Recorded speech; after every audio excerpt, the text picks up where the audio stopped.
कहीं ना कहीं इनकी जो मेहनत है वो रंग लाते हुए दिखाई दे रही है। और देखा जाए कि चतरा से चिराग पासवान के कैंडिडेट पीछे चल रहे। देखिए जहाँ पे वो जोर शोर से प्रचार कर रहे थे, उन्होंने उस कैंडिडेट के लिए बारिश में भी वो अपने आप को भीगते हुए नजर आ रहे थे और लोग भीगते हुए भी उनके भाषण को सुन रहे थे। तो इसमें कहाँ पीछे रह जाते हैं। तो देखिए जो जनार्दन पासवान है, ये जो वोट का जो परसेंटेज है वो काफी ज्यादा है, क्योंकि ये लोकसभा नहीं है, ये विधानसभा है और इसमें 2304 वोट भी मायने रखते हैं। तो देखिए बेलागंज का अपडेट्स हम आपको दे रहे हैं। साथ ही साथ इमामगंज की बात करें तो इमामगंज से जो रोशन मांझी है वो यहाँ पर आगे चल रहे हैं। वैसे में झारखंड में देखिए इस वक्त की बड़ी खबर, INDI गठबंधन फिर से 52 पे आ गई है और एनडीए की जो सीट थी उसमें बढ़त होते हुए दिखाई दे रही है। 26 पर एनडीए अलायंस आ गई है, वहीं पर अन्य 2 है। देखिए झारखंड में जो मुकाबला वो दिलचस्प होता जा रहा है, आंकड़े हैं वो बदलते जा की और कौन किसे आ रहा है ये महज कुछ ही घंटों के बाद पता चल जाएगा, लेकिन आंकड़े में लगातार तब्दीलियत होते हुए दिखाई दे रही है। देखिए चतरा की भी हम लोग बात कर रहे हैं, बिहार में जो विधानसभा के 4 सीटों पर उपचुनाव हुए उसकी भी बात कर रहे हैं, झारखंड की भी बात कर रहे हैं। वैसे में हम आपको बता दें तो लगातार महाराष्ट्र की बात कर लेते हैं, एनडीए 185 सीटों से आगे चल रही है। वहीं पर INDI गठबंधन की बात कर लेते हैं हम लोग और एनडीए की हम लोग बातें की। क्या लग रहा है झारखंड में कौन जीत दर्ज करने वाला है? जहां तक मैंने आपको पहले ही बताया था कि अगर देखा जाए कि झारखंड में अगर मैंने आपको एक आकलन बताया था कि झारखंड में हेमंत सोरेन की सरकार बनती हुई नजर आ रही है जी। और ये खबर उस वक्त हमने बताया था जिस वक्त सभी चैनल ने ये कहा था कि भाई एनडीए की सरकार बनेगी। लेकिन अभी वहां के जो बासिंदा है, वहां के जो स्थानीय लोग हैं, उनका कहना था कि झारखंड में हेमंत सोरेन की सरकार बनेगी।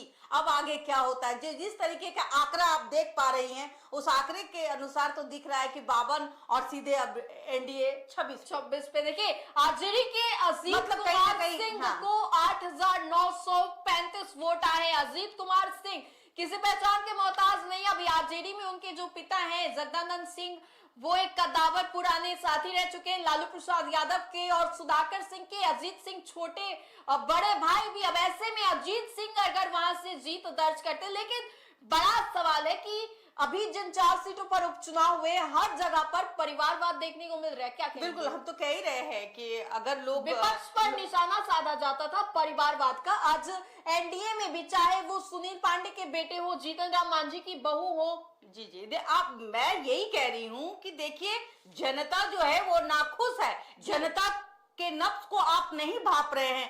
कारण क्या है? परिवारवाद। और ये परिवारवाद कहीं ना कहीं अब बीजेपी में भी वो दिखने को मिल रही है कि भाई बहू है तो वो उसकी बहू, तो उस नेता की बेटी, उस नेता का बेटा, तो लेकिन पद कोई नहीं छोड़ना चाहता। आम लोगों को जो इतने सालों से बीजेपी में हो, चाहे एनडीए में हो, चाहे वो किसी भी विपक्ष की पार्टी में हो, उनके कार्यकर्ता को मौका नहीं मिलता है और उनकी उम्र बीत जाती है। सही बात अगर बोला जाए कि जिस तरीके से सरकारी सर्विस में आप देख लीजिए कि सरकारी सर्विस में भी एक समय सीमा तय रहता है कि भाई 60 या 62 साल में वो रिटायर हो जाएंगे। क्या राजनीति में ऐसा कोई कदम? देखिए झारखंड के रुझान में एनडीए को 1 सीट 2 सीट बढ़ते हुए दिखाई दे रही है। देखिए 26 से सीधा वो 28 पर आ गई है। रुझान के हिसाब से अगर हम आपको बताएं तो झारखंड में एनडीए की सीटों में बढ़त होते हुए दिखाई दे रही है। देखिए आप वोट लगातार बढ़ती हुई नजर आ रही है। देखिए अब एनडीए को अभी देखा जाए तो 29 पे है और फिर इंडिया 50 पे। पता नहीं ये जो है वो आंख बिचौली का जो खेल है वो चल रहा है, कभी घट रही है कभी बढ़ रही है। अंतर है कि झारखंड के सभी सीट के जो रुझान है वो सामने आ चुके हैं और इंडिया जो है वो 50 पे है और एनडीए 29 पे जा चुकी है। सबसे बड़ी बात है कि एनडीए भी अब संघर्ष करती हुई नजर आ रही है और वो भी इंडिया को मात देती हुई आगे बढ़ रही है, एक सीढ़ी चढ़ने की कोशिश कर रही है। तो देखिए झारखंड में 2 अन्य सीटें हैं, वहीं पर एनडीए के खाते में 29 सीटें। रुझान के हिसाब से आपको बता रहे हैं कि एनडीए के खाते में, लेकिन विधानसभा चिराग के कैंडिडेट है वो पीछे चल रहे हैं। किस पे कहा चिराग पासवान ने अपने कैंडिडेट को चुनने में तो कोई गलती नहीं कर दी।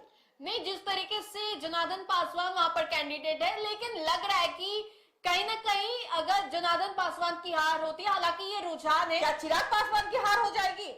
बिल्कुल नहीं, क्योंकि चिराग सिर्फ एक सीट से नहीं उनको आंका जा सकता है। बिहार में भी अच्छी खासी उनकी पैठ जमी हुई है। लेकिन बिहार में लोकसभा में उन्होंने 5 का 5 सीट अपने खाते में दर्ज कराया, लेकिन चतरा कहीं कैंडिडेट चुनने में नुकसान। ये भी कह सकते हैं कि तेजस्वी यादव के सामने जिस तरीके से चिराग पासवान को तेजस्वी यादव ने कहा था कि बीजेपी वालों ने यहाँ पर एलजेपीआर को आगे कर दिया, तो उसी समय तेजस्वी यादव ने चिराग को कम आंक लिया था। लेकिन अभी जिस तरीके से रुझान सामने आ रहे हैं, इससे ये कह सकते हैं कि वाकई तेजस्वी यादव के जो उम्मीदवार हैं प्रकाश है, रश्मि प्रकाश, वो आगे चल रहे। और ऐसे में हम आपको बता दें तो चतरा एक सीट थी जो कि नाक की लड़ाई बनी हुई थी। अब हम विधानसभा 4 सीटों की भी बात कर लेते हैं, बेलागंज, तरारी, इमामगंज और रामगढ़। इमामगंज से हम आपको बता दें तो रोशन मांझी आगे चल रहे। देखिए यहाँ पर मांझी में लड़ाई थी। एनडीए और INDI गठबंधन में दीपा मांझी हम की ओर से कैंडिडेट थी और रोशन मांझी आरजेडी की ओर से।